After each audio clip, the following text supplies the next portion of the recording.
विजापूरच्या दरबारात पुन्हा एकदा पैजेचा विडा, पुन्हा एकदा तसाच दरबार, पुन्हा शिवाजीराजेंवरची स्वारी असा विषय झाला आणि खवास खानानं हा विडा उचलून खवास खान विजापुरातून बाहेर पडला. असा आपण विचार काल साधारण पाहिला. खरं तर शिवाजी नाव उच्चारलं तर चक्कर यायला सुरुवात झाली होती सरदारांना. शिवाजीराजाचं नाव घेतलं तर आता दहशत निर्माण झाली होती. पण बादशाह म्हणतोय की शिवाजीराजावर स्वारी करा, आपला दिमाग दाखवा, आपला पराक्रम दाखवा. पण काय शिवाजीवर जायचं म्हणजे काय मरायचं आहे का, असा विषय सगळ्यांचा सुरू झाला.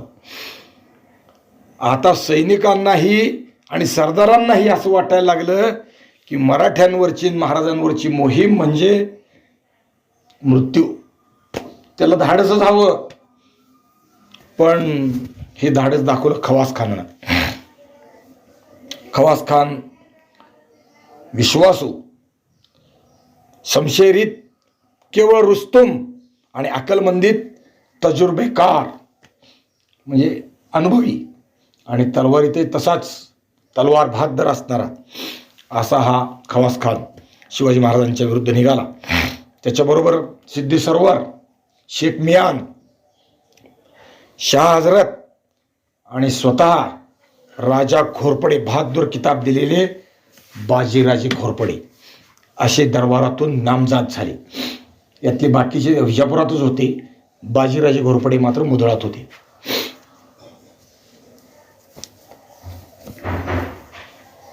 आणि याशिवाय अजून एक व्यक्ती होती आणि ते म्हणजे शिवाजीराजांचे सख्खे धाकटे बंधू एकोजीराजे भोसले. यांची नेमणूक या आदिलशहानं शिवाजीराजांच्या विरुद्ध केली. म्हणजे दोन भावांची वडिलांच्या मृत्यूनंतर किंवा वडिलांच्या हयातीत सुद्धा लहानपणी झालेली भेट, त्यानंतरची ही युद्धक्षेत्रावरची भेटच. त्याच्या आधी एकोजीराजे आणि शिवाजी महाराज समोरासमोर आलेले नाही. खवास खान जल्दीनं निघाला, इतक्या जल्दीनं की त्यानं सुभेदारीचा लवाजमा सुद्धा बरोबर घेतला नाही. म्हणजे आतापर्यंत मोठे मोठे सैन्य घेऊन निघाले सगळे, आपला आपला लवाजमा घेऊन निघाले, सुभेदारीचा असेल किंवा अजून काय असेल तो. पण खवास खान इतकं जल्दीनं सुभेदारीचा लवाजमा घेतला नाही. त्यात त्यानं म्हटलं असं, मी बादशाहचा नमक खाल्लाय, आता मला कोणत्याही गोष्टीची पर्वा नाही, मी ताबडतोब निघणार. तडकाफडकी त्यानं कूच केलं. बरोबरच होतं ते. आपण विजापुराहून निघाल्याची बातमी जर शिवाजीराजांना कळाली तर तो शिवाजीराजा दगाबाज आहे, कपटी आहे, काही करतो. त्यानं आपल्या वाटाच बंद केलं तर काय करावं. म्हणून त्याला खबर जायच्या आत त्यानं सह्याद्रीचा घाट ओलांडला.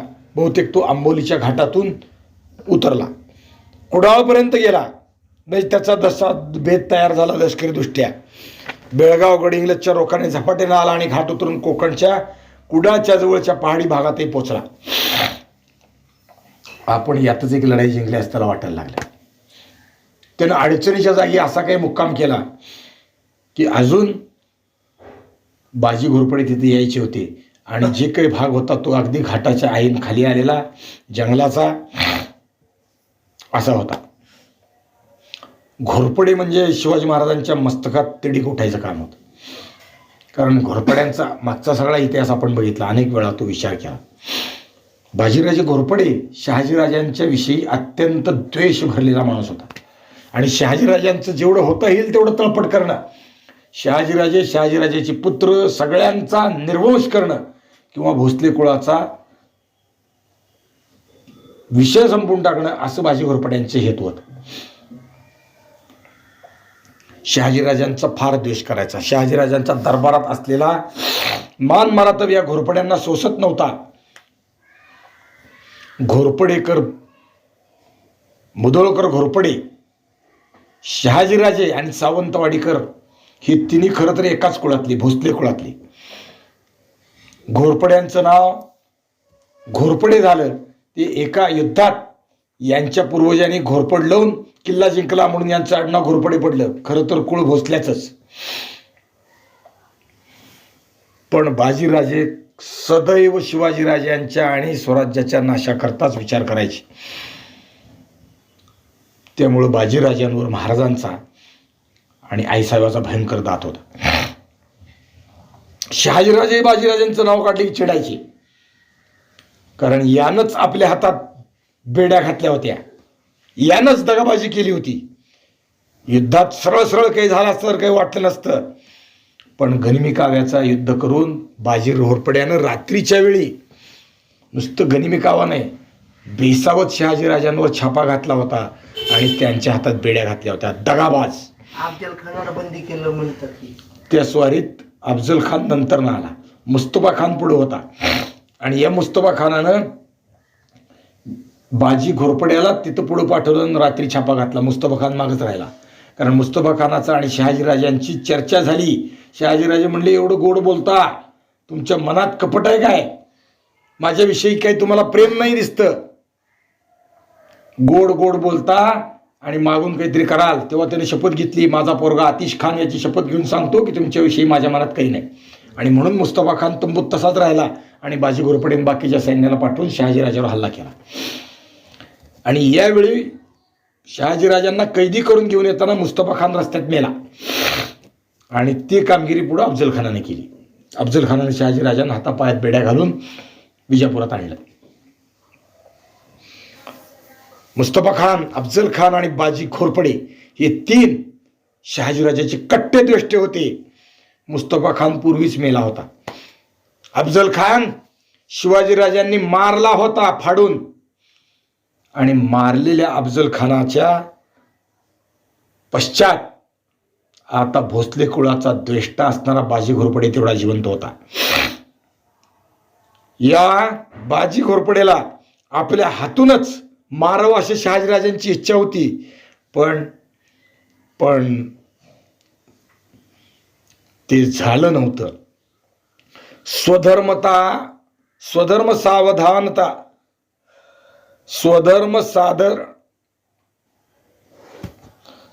साधनता सोडून यवन तुर्क दुष्ट तुर्काचे कृत्यास अनुकूल होऊन दगाबाजीचे हुन्नरे करून बाजीने जन्मभर वर्तन केलं होतं. शिवाजी महाराजांनी एक पत्र लिहिलेलं आहे.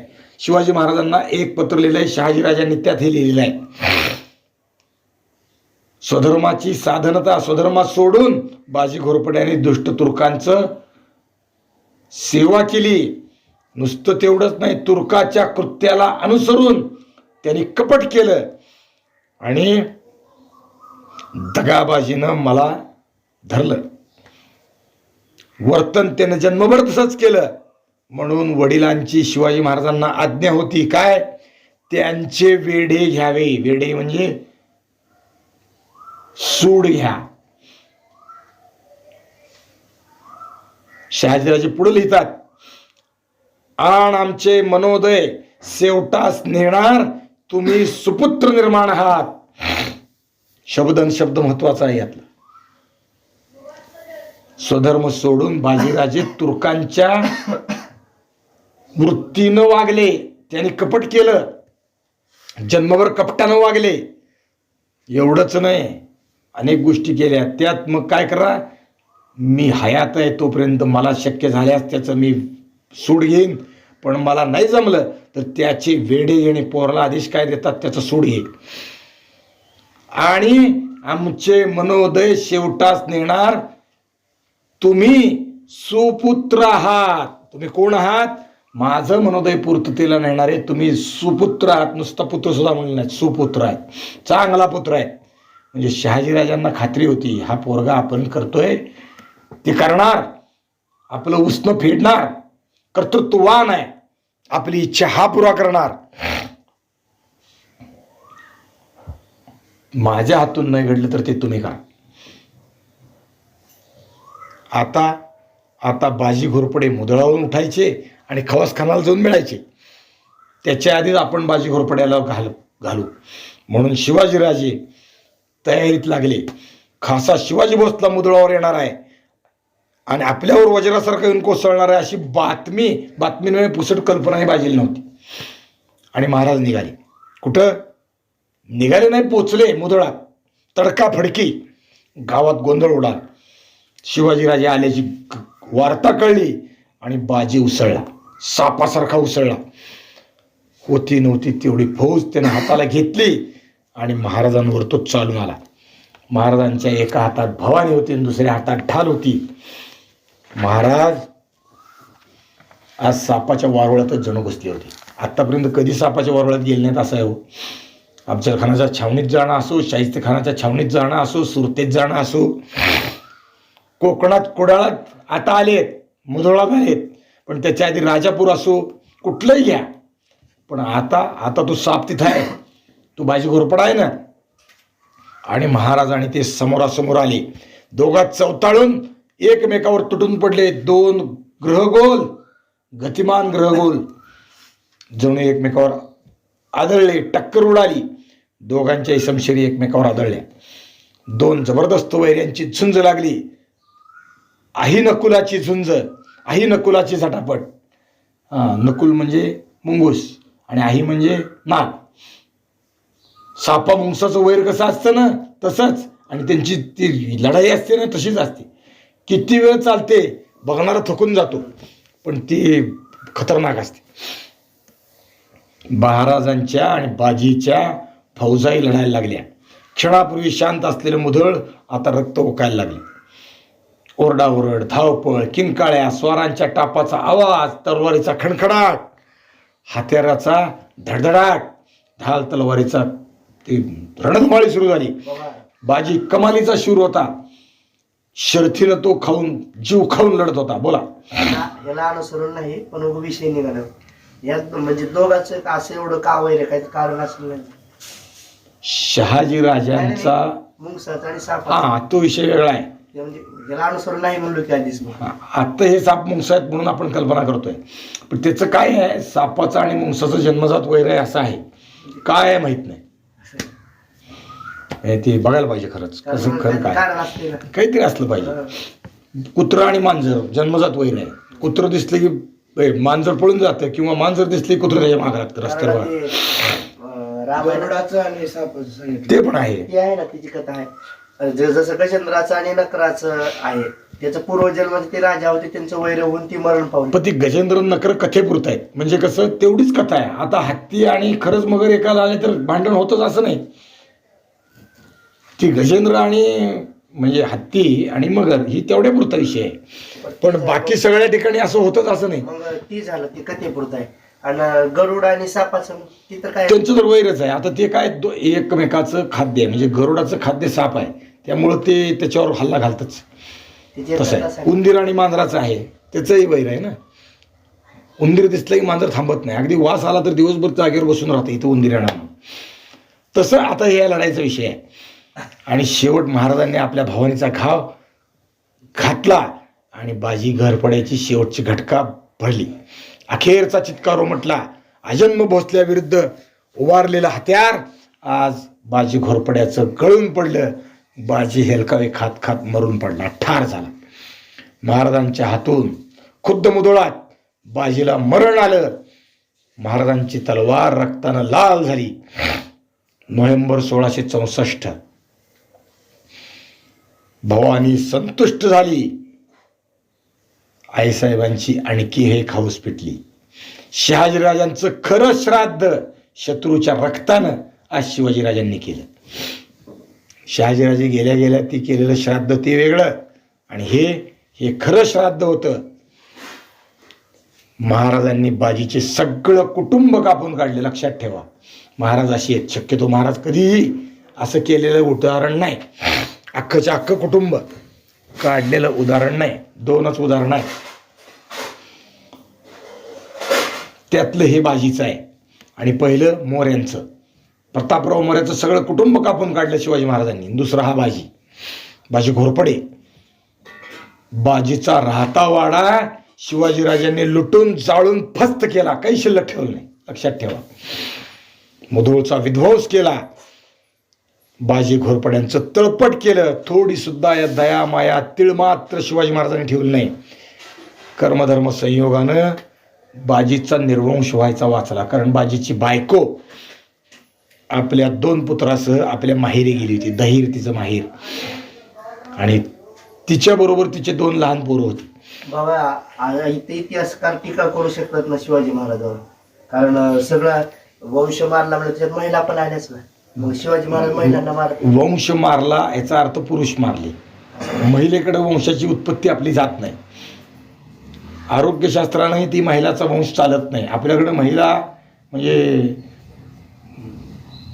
काय म्हणतो कन्या हा विषय आहे, पण ती एकापुरतं पुढच्या पिढीत ती राहत नाही. कारण जिनॉलॉजीप्रमाणे गुणसूत्र, महिलेची गुणसूत्र जी पुरुषाच्या शरीरात येतात जन्मतः, ती 3 पिढ्यानंतर नष्ट पावतात. पण पुरुषाची वडिलाकडून आलेली गुणसूत्र ही कायम चालत राहतात.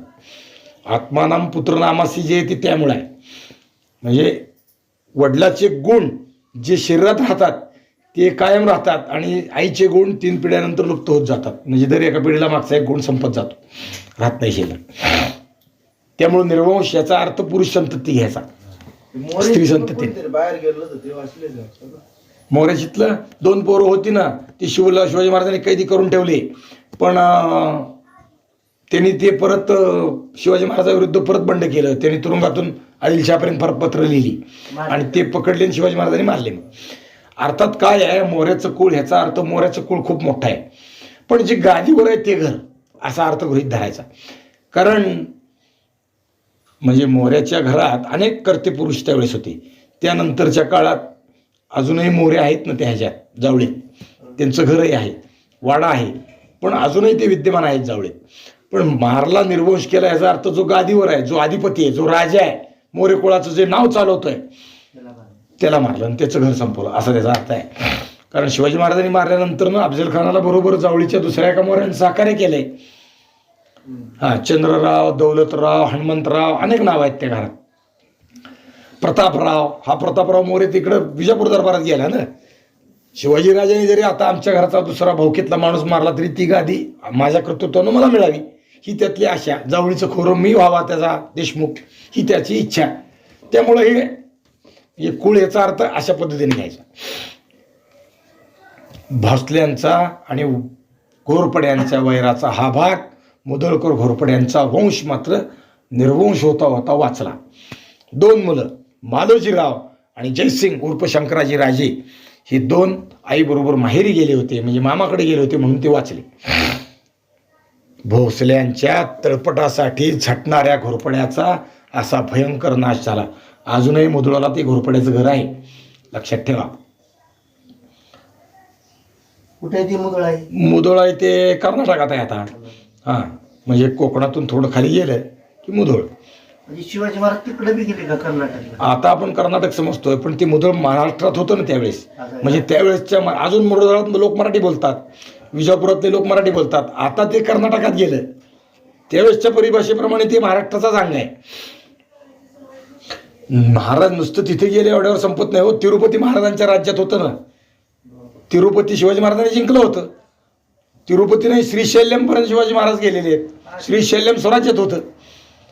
कालहस्ती स्वराज्यात होतं तिरुपती शेजारचं. म्हणजे शिवाजी महाराजांचं स्वराज्य असं दक्षिणेकडे वाढवलेलं आहे त्यांनी. हां, महाराष्ट्रापुरती म्हणजे नाही नाही नाही, तिकडे दक्षिणेपर्यंत गेलेलं आहे. साल्हेरपर्यंत होतं वरती. मुल्लेर ते मुधोळ म्हणजे मुल्लेर, आता साल्हेर मुल्लेर आपल्याला नावं माहिती आहेत. गुजरातच्या हद्दीवर आहेत, बरोबर आहे का नाही? गुजरातच्या हद्दीवर आहे ती गावं. तिथपर्यंत होतं ना स्वराज्याचा भाग. महाराज मुधळाहून उठले आणि कुडाळाकडे निघाले. कुडाळ म्हणजे कुठं? हा आला होता ना खवासखान, तिकडं. खवासखान कुडाळात घाटाखाली एका अडचणीच्या जागी निर्धास्त तळ ठोकून बसला होता. तो बाजी घोरपड्यांची वाट पाहत होता. बाजी आज येतील, उद्या येतील. बाजीची अजून काही खबर येत नव्हती. आता महाराजच त्याच्या नजीक येऊन ठेपले. बाजीच्या ऐवजी शिवाजीराजे झाले. त्याला माहितीही नव्हतं बाजीचं काय झालं. महाराजांचे चपळ घोडेस्वार शिकारीवर छापा घालायला तयार झाले होते. घोडेस्वारात मावळे होतेच, शिवाय मनेवार, भिल्ल, गोंड, कोळी ही या जमातीचे लोकही होते, जे शूर होते आणि काटकही होते. आणि त्याहून महत्वाचं म्हणजे ते इमानी होते. शिवाजी महाराजांच्या लष्कराचं सगळ्यात विशेष आहे ते हे आहे, इमानी होते. लष्कर कशावर चालतं? लष्कर पोटावर चालतं. हा, लष्करी हा पेशा आहे, धंदा आहे. पेशा आणि धंदात फरक आहे बरं का. धंदा विषय वेगळा, व्यवसाय विषय वेगळा आणि धंदा विषय वेगळा. वकिली आणि डॉक्टरकी हा धंदा नाही आहे, तो व्यवसाय आहे. व्यवसायात नीतिमत्ता असते, धंद्यात असतेच असं नाही. एखाद्या पक्षकाराचं काम घेतलं, महाराजगिरी हा व्यवसाय नाही आहे, धंदा नाही आहे, हे उपजीविकेचं साधन नाही आहे, हा पेशा आहे, हा व्यवसाय. व्यवसाय म्हणायचा अर्थ वेगळ्या अर्थाने आहे. महाराज मी आहे याचा अर्थ मला पैसे लोकांनी दिले काय आणि नाही दिले काय. मला कीर्तन घेतलं की मी करणार, मला वेळ आहे. पंढरपुरात तर असा नियम आहे सगळ्यांचाच की जर आपल्याला कोणी आमंत्रण द्यायला आलं आणि आपल्याला दुसरं काम नसेल तर कोणीही नाही म्हणत नाही, म्हणायचंच नाही. म्हणजे समजा दुसरी तारीख घेतलेली आहे, दुसरीकडे जाणार आहे किंवा दवाखाना आहे किंवा काय घरातला व्याप वेगळा आहे, होत नसेल तरच नाही म्हणायचं. आणि पैसे कुणीही पंढरपुरात सांगत नाहीत. म्हणजे महाराज म्हणून कुणीही पैसे सांगू नयेत असाच आपल्याकडे सिद्धांत आहे. देती घेती ते नरका जास्ती प्रमाण आहे. नुसतं घेतात ते नाही, देतात ते पण त्यात आहेत. आता सध्या मला पुढे झालं, आता विषय सगळा वेगळा झालाय. म्हणून ते महाराजांविषयी टीका होते ना. कालची घटना सांगतो. बीड कसळम म्हणून गाव आहे, का कळसम काहीतरी गाव आहे बीड जिल्ह्यात, माहिती आहे का? कळम वेगळं, कळम धाराशिव जिल्ह्यात आहे, बीड जिल्ह्यात. बाबाला धाराशिव आलं हा, तर ते त्या कसळममध्ये कीर्तन ठरवलं मोठ्या महाराजाचं, पण महाराष्ट्रातल्या इंदुरीकर. आणि ते कीर्तनाला आले नाहीत, पैसे घेऊन आले नाहीत, म्हणून पोलीस स्टेशनला फिर्याद झाली. शेवट कालची गोष्ट आहे, लक्षात ठेवा. हां, हे लोक नाराज झाली. होतंय तर करा, नाही होतं तर सोडून द्या, असा भाग आहे. आधी सांगायचं ना, मला होत नाही, तुमचे पैसे माघारी घेऊन जा. अशी बातमी आहे काल सकाळला. विषय आपला तो नाही, विषय वेगळा आहे. म्हणजे पेशा आणि व्यवसाय आणि धंदा, धंद्यातली इमानदारी सगळीकडं. लष्कर चालतं कशावर? लष्कर चालतं पोटावर, आणि पोट पैशावर. म्हणजे आता आपले सैनिक, आता म्हणू आपण, ते लष्करात नोकरी करतात, त्याच्याबद्दल सरकार त्यांना पैका देतं, म्हणजे मानधन देतं. पण तिथं लष्करात करीत असलेल्या सेवेबद्दल पैसा मिळतात म्हणून त्यांनी इमान विकतात का? नाही, त्यांचं इमान देशाप्रती आहे. यांना लष्करातल्या पैशापेक्षा दुसऱ्यांनी जास्त पैसे दिले तर त्यांच्याबरोबर जातात का? नाहीच जात. हे इमान आहे. पण जुन्या काळात जो पैसा देतो त्याच्याकडे नोकरी करणं हा स्वभाव होता लष्कराच्या हिशोबानं. पण जर लष्करातल्या नोकरीत पैसे मिळाले नाहीत, पगार मिळाला नाही तर त्या काळात नोकरी सोडून लोक जात होते, अजूनही जातात. पण शिवाजी महाराजांच्या जीवनात अशी एक घटना घडलेली की 11 महिने लष्कराचा पगार करता आला नाही. किती? 11 महिने. पण माणसं लष्करातले एकही जण लष्कर सोडून निघून गेला नाही. ह्याला म्हणतात इमान. ते इथं दाखवायचं आपल्याला. म्हणजे शिवाजी महाराजांसारखा कर्ता पुरुष असताना सुद्धा 11 महिने पगार करता आला नाही. लक्षात ठेवा. काय कारण? काही आर्थिक अडचण, दुसरीकडे कामात व्यापात गुंतले, पैसे इकडे तिकडे गेले, हाताखाली तेवढे पैसे नाहीत की लष्कराचा पगार करावा. सेतू माधवराव पगडींची व्याख्यान आहेत, त्यात हे त्यांनी सांगितलेलं आहे. लक्षात ठेवा. म्हणजे कुठं आहे ते पण सांगतो. त्या व्याख्यानाचं पुस्तक झालं, शिवाजी विद्यापीठाने ते पुस्तक प्रकाशित केले. पुणे विद्यापीठ किंवा शिवाजी विद्यापीठ, बरं का, पुस्तकच आहे सेतू माधवराव पगडींचं. सामान्य गोष्ट नाही. 11 महिने बिनपगाराचं राहावं आणि लष्कर सोडून किंवा शिवाजी महाराजांची चाकरी सोडून दुसऱ्याकडे जावं. त्यांना खात्री होती. म्हणजे शिवाजी महाराजांच्या चरित्राचं गुप्तता किंवा इंगित जे आहे ना, ते हे आहे की हे चालू असलेलं काम पैशासाठी नाही आहे. हे चालू असलेलं काम देवाच्या रक्षणाचं आहे. हे चालू असलेलं काम धर्माच्या रक्षणाचं आहे. हे चालू असलेलं काम देशाच्या रक्षणाचं आहे. हे काम भगव्या झेंड्याचं आहे. हे माझ्या प्रतिष्ठेचं आहे. हे सगळ्या समाजाच्या प्रतिष्ठेचं आहे. हे सगळ्याच्या उन्नतीचं आहे. हा विषय तिथं महत्त्वाचा आहे. म्हणून म्हणजे शिवाजी महाराजांच्या अंतःकरणात असलेली ज्योत जी आहे ती प्रत्येक सैनिकाच्या अंतःकरणात त्यांनी तेवती ठेवलेली आहे. गोष्ट सामान्य नाही. एकही माणूस मला पैसे मिळाले नाहीत, पगार मिळाला नाही म्हणून स्वराज्य सोडून दुसऱ्या चाकरीला गेला नाही. हे विशेष आहे. नुसतं एवढं नाही, त्यांना खात्री आहे की आज नवोदय हे पैसे मला राजा देईल. म्हणजे मी करीत असलेलं काम केवळ पैशासाठी नाही तर या मगाशी सांगितलेल्या एवढ्या सगळ्या गोष्टीसाठी आहे. पैसे आज येतील उद्या जातील.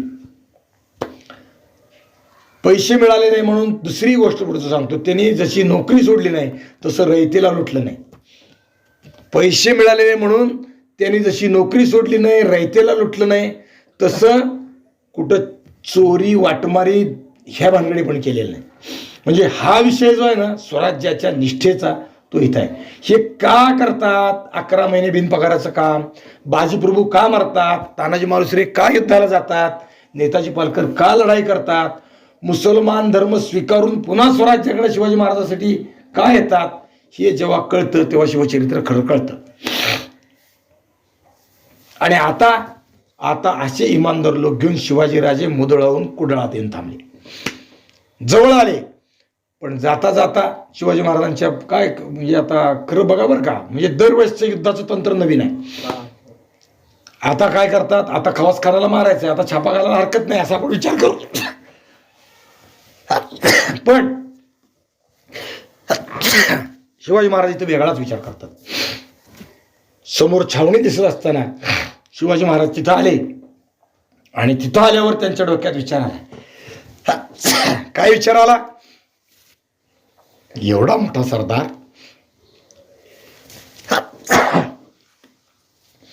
पण असा घुशी सापासारखा कुठेतरी सांदी कपाट्यात चिरून मारावा नको, ह्याला जरा गंमत करू.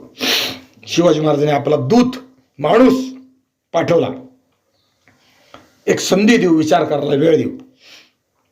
असं झालं आणि महाराजांनी दूताला बोलवलं आणि पाठवलं कुठं? खवासखानाच्या छावणीत. महाराजांनी त्याला अरे बापरे काय भानगड आहे,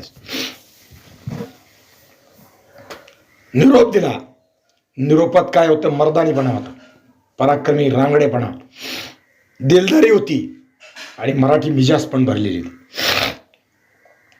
खानाचं सैन्य यावेळी तंबूर आवट्यात आराम करीत होतं. स्वतः खान आहे तसाच होता. खानाला वर्दी मिळाली की शिवाजी भोसल्याकडून दूत आलाय. खानाने मोठ्या उत्सुकतेने दूताला समोर बोलवलं. बेपरवाईने आणि रगेलपणाने खान बसलेला होता. काय त्याला शिवाजी म्हणजे काय, अजूनपर्यंत त्यांनी खवास खानाची गाठ पडलेली नाही. अफजल खानाची पडली असेल, शाहिस्ते खानाची पडली असेल, फतेह खानाची असेल, सिद्धी, ती वेगळे मी वेगळा, हा त्याचा भ्रम आहे. खानानं दूताला समोर आल्यावर कारण विचारलं. काय? महाराजांचा निरोप दूतानं आता खवास खानला सांगितला. महाराज काय म्हणतात? शब्दन शब्द दूतानं सांगितला. खान साहेब, आपण मुक्कामासाठी अशी जागा शोधली आहे की मृत्यूचं घर आहे. तुम्ही चुकीच्या जागेवर मुक्काम केलाय, म्हणजे स्वराज्यात आला हे चूक आहे.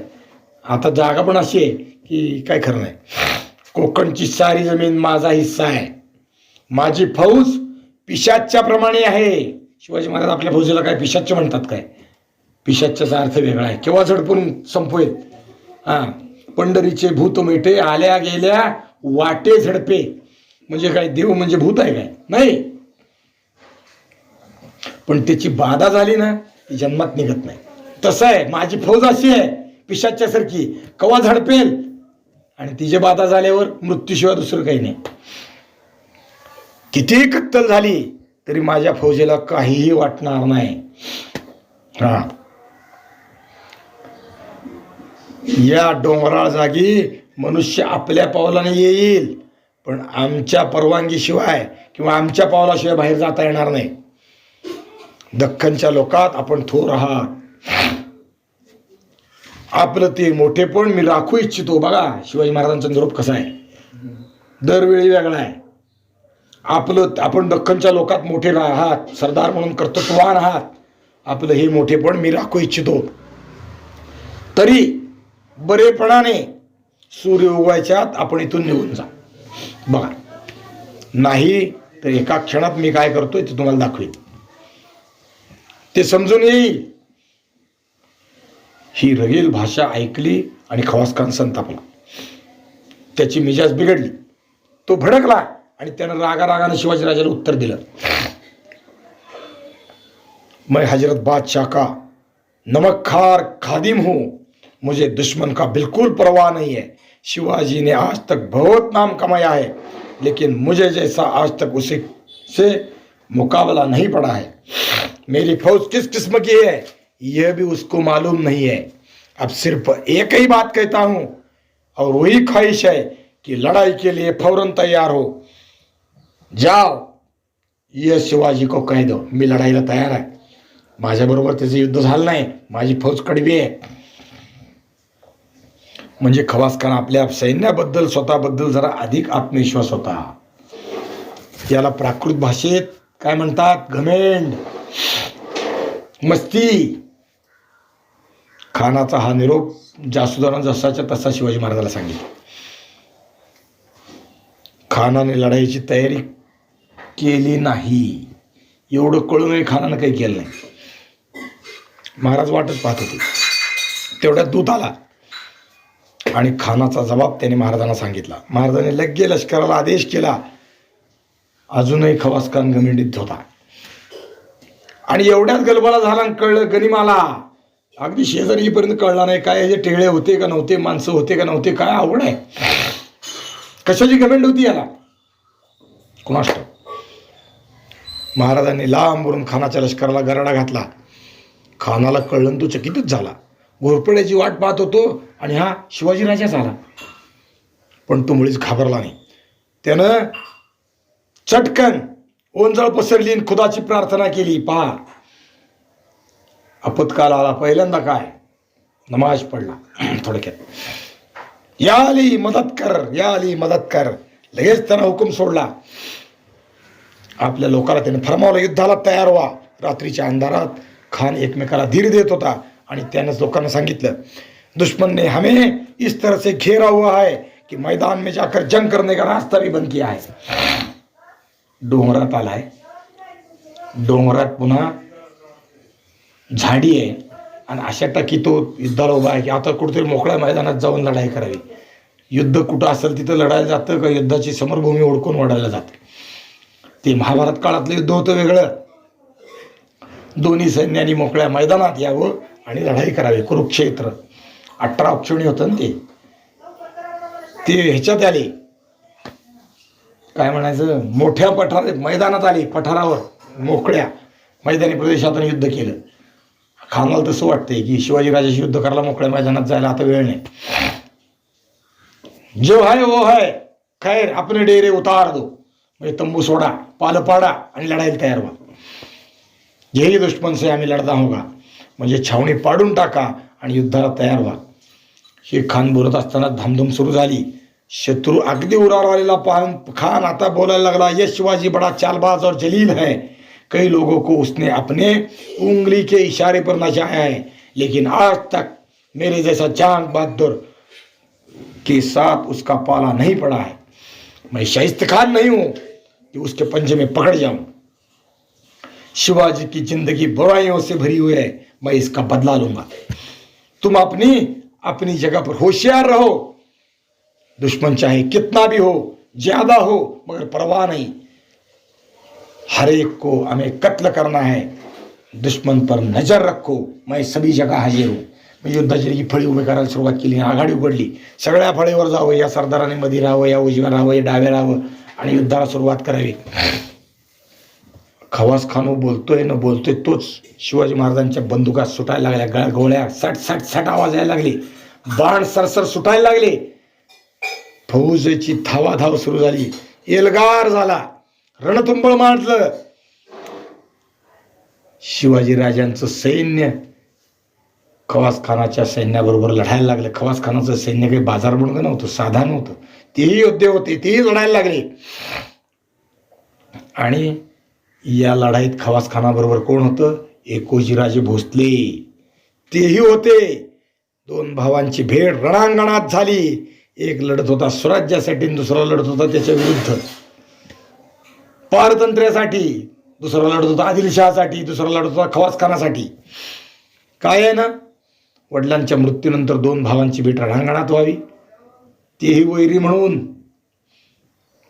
महाराष्ट्राला खरं पिढ्यानपिढ्याचा शाप आहे. शिवाजी महाराज हे मोठं काम करतायत हे ओळखून सगळ्यांनी जर त्यावेळेस सहकार्य केलं असतं ना, तर शिवाजी महाराज दिल्लीच्या इंद्रप्रस्थावर त्याच वेळेस राज्याभिषेक राजे झाले असते. पण काय आहे, आपल्या महाराष्ट्रात म्हणा किंवा सकल हिंदूत हा भावकीचा शाप आहे ना. कुत्र्याला गती भावकीला प्रगती. हा कुत्र्याला गती आणि भावकीला प्रगती आहे. सोसत नाही. अखेर महाराजांनी खवास खानावर निकाली झडप टाकली.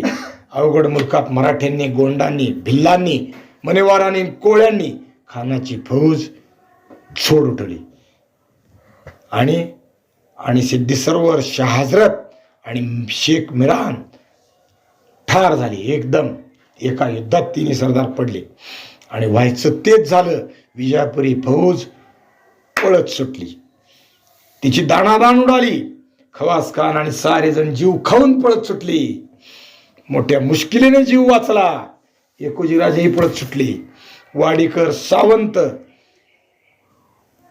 आसरा शोधत पळत सुटले. यात वाडीकर, सावंत होते. एकोजीराजे सगळे पळत सुटले. कुणी विजापुराकडं, कुणी अजून कुठं. वाडीकर, सावंत आता मात्र कुठे गेले? गोवेकर पोर्तुगीजाच्या आश्रयाला गेले. कुडाळवर आलेलं आदिलशाही संकट महाराजांनी पार उधळून लावलं. खवास खान खट्टा झाला, पराभव झाला आणि विजापुराकडे निघाला. खानाचा पुरा पराभव झाला. पण गंमत काय आहे माहिती का? विजापुरी दरबारातल्या लोकांनी लिहिलं. त्याचं नाव कवी मोहम्मद नुसरती. आपला अलीनामा या नावाचं पुस्तक, ग्रंथ लिहिला तिने. त्यात त्यानं उर्दू काव्य लिहिलं आणि त्यात लिहिलं शिवाजी महाराजांच्या लष्कराचा खवास खानाने पराभव केला. उलट लिहायचं, खोटं लिहायचं हा असा प्रकार असतो, लक्षात ठेवा. मुसलमानी इतिहासकार जे आहेत, दरबारी इतिहासकार, तवारिखे म्हणतात त्याला, त्यांनी तर अनेक ठिकाणी अशा गोष्टी बडवून चढवून लिहून ठेवलेल्या आहेत. वस्तुतः या युद्धात शिवाजी महाराजांचा पराभव झाला नाही. शिवाजीराजे भोसले पळून गेले. खवास खानाचा पराभव झाला असंच यांनी लिहिले. म्हणजे आपण जेव्हा ऐतिहासिक साधनं वापरतो, वाचतो ना, तेव्हा ही तुलना करायची असते. औरंगजेब शिवाजीराजांना बादशाह किताब देताय, बाया राजा किताब दिला म्हणून शिवाजीराजे राजे असं म्हणणारे काही ग्रस्त आहेत. औरंगजेबाने राजा दिला काही गरज नाही. त्यांनी स्वतः सिंहासन स्थापलं आणि हिंदुपत पातशाह झाली. स्वतः महाराज, सम्राट, चक्रवर्ती असं बिरुदावली धारण केली ना. शिवाजी महाराज राजे काय, त्यांच्या कर्तृत्वाने आहेत. सिंहाला कोणी अभिषेक करावा लागतो काय? कोणी राजा म्हणून किताब द्यावा लागतो काय? वनराज आहे तो म्हणून? नाही. शिवाजी महाराज तसे आहेत. आता त्यांनी तरी सुद्धा सिंहासन धारण केलं, त्याचं कारण वेगळं आहे. अनेक गोष्टी आहेत त्यात धर्मशास्त्र आहे, त्यात लोकमानस आहे, अनेक गोष्टींचा विषय आहे. मग सिंहासन आहे. पण शिवाजी महाराज राजे म्हणून मोठे आहेत, ते औरंगजेबाने किताब दिल्यामुळं नाही. पण औरंगजेबाचा किताबाचं महात्म्य ओळखणारे आहेत ते अजूनही त्याच पक्षाचे आहेत. म्हणजे औरंगजेबाचाच विचार त्यांच्याकडे. शिवाजीराजांचा पराभव झाला असंही औरंगजेबाच्या दरबारी कागदात लिहिलेलं आहे ना. शिवाजीराजांच्या विषयाने शिवाजी तो एक मनसबदार. शिवाजी म्हणजे औरंगजेबाचा मुघल दरबारचा एक साधा सामान्य सरदार असं औरंगजेबाने लिहिलंय. मग हे साधन वाचताना वापरायचं कसं? शिवाजीराजाला राजा किताब दिला, मनसबदार म्हणून दिला. शिवाजीराजाला किलत दिली, शिवाजीराजाला नजराणी दिली. हे कशासाठी? औरंगजेबाचा दरबारचा म्हणून, असं त्यांचं मत मांडायचं. पण हे वाचताना असं लक्षात ठेवायचं की हे कोणाचं आहे, त्याचं मानस काय आहे, त्याची वृत्ती काय आहे, तो कशासाठी लिहितोय. तसं हे नुसरतीनं लिहिलं खवास खानाचा, म्हणजे खोटं लिहिलं. शिवाजीराजाचा खवास खानाने पराभव केला आणि शिवाजीराजा पळून गेला. तळ कोकणातली प्रजा आनंदली, कोकणातले लोक आनंदले. महाराजांच्या पजीवर फार फार प्रेम होतं. हे लोक फार कष्टाळू असतात बरं का कोकणात. म्हणजे देशावरचे लोक कष्टाळू नसतात नाही, पण कोकणात भयंकर कष्ट करावं लागतात. म्हणजे घरातल्या घरात ओसरीवरून स्वयंपाकघरातून माझघरात जायचं असतं, 2-2 पायऱ्या चढावं लागतात. एवढं खडतर जीवन असते.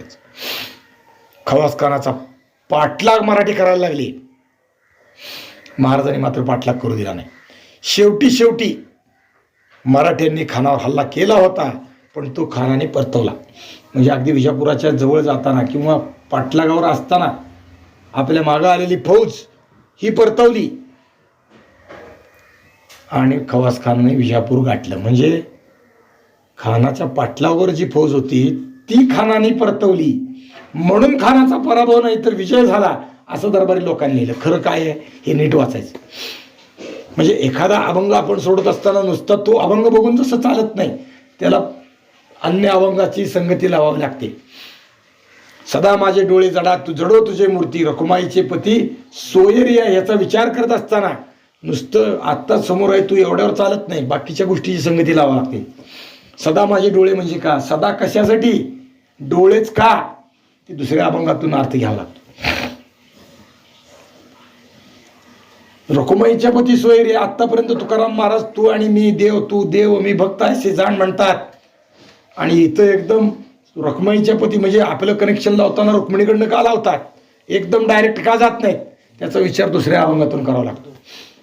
सोयरिया विठोबा तू माझा आहे, मी तुझा भक्त आहे, मी तुझा शिष्य आहे, तू माझा देव आहे. देव आणि भक्त अनेक गोष्टी सांगतात आणि इथं सोयरा म्हणतात का, त्याची संगती दुसऱ्या अभंगातून बघावं लागते. हा एका ठिकाणी एक सापडत नाही, अभ्यास सर्वांगीण असा करावा लागतो. म्हणजे तसं आहे ते. एक एक गोष्ट गूढ आहे, भयंकर अवघड आहे. 17वेचे स्तन्य दिवशी गुरुविषयी म्हणतात. 17वेचे स्तन्य म्हणजे काय माहित नाही, कळत नाही, मग ते हुडकावं लागतं. 17वेचे स्तन्य म्हणजे काय, 16 प्रकारच्या माता आपल्याला धर्मशास्त्राने सांगितलेल्या आहेत. आई किती प्रकारची आहे, 16. जन्मदात्री, दत्तक, सांभाळणारी, दूध प्याजणारी, आईची आई, वडिलाची आई, हिला आई म्हटलेलं आहे धर्मशास्त्राने. मावशी, आत्या, थोरली बहीण, हिला आईचा दर्जा दिलेला आहे. म्हणजे त्या आईच्या दुधातून आम्ही पुष्ट होतो ना. हा पण ही आई त्याहून वेगळी आहे, ह्या 16 आयात नाही बसती, म्हणून ती 17वी. म्हणजे गुरु, आणि ते गुरुचं स्तन्य म्हणजे दूध, म्हणजे गुरुचं दिलेलं अमृत, म्हणून ते गुरुची 17वी स्तन्य देशी असं आहे ते.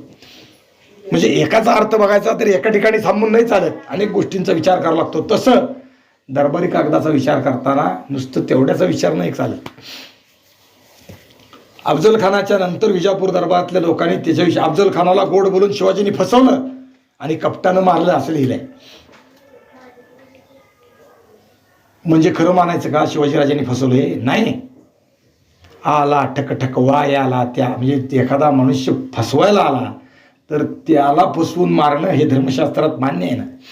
काळ येऊन नव्हता का भगवान कृष्णाला मारायला आला, मग काय केलं कृष्णाने, गुहेत लपले, मुचुकुंदावर शेला घातला, त्याला फसवलं ना. शिवाजी महाराज तेच अनुसरतात. साप जर अंगावर आला तर त्याला काय दूध पाजायचं काय, त्याला आपला काढता पाय घ्यायचा, दुसऱ्या बाजूनं त्याच्यावर घालायचा, तो मारायचा, काठीनं मारायचा किंवा मागणं हात धरून धरायचा, हे करावं लागतं. म्हणजे दरबारी कागद खरे असतातच, त्या कागदाला आधार बघताना दुसरीकडचा आधार पाहायला पाहिजे.